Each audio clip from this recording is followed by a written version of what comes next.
Well, Super Saturday. Let's move on with the news this morning. The investigation, it does continue into a crash that left 5 people dead over the weekend near Fort Pierce. The names of the victims still have not been released. That crash was Friday night at South 25th Street in West Midway.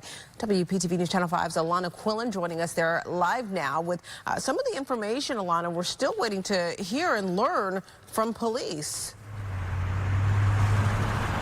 That's right. Still not knowing the names of those victims. The names of those 5 victims have not been officially released yet. But I do want to show you this memorial that has been growing. This is set up behind me right here at the intersection where this happened.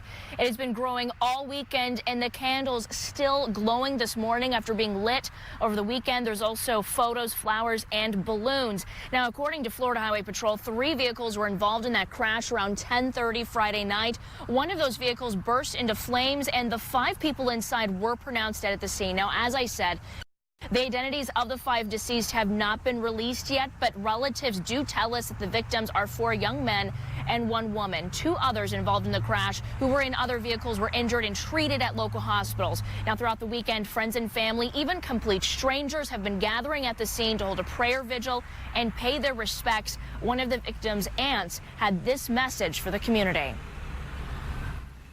The family's hurting. Just give your loved ones a hug and tell them you love them, because tomorrow is not promised.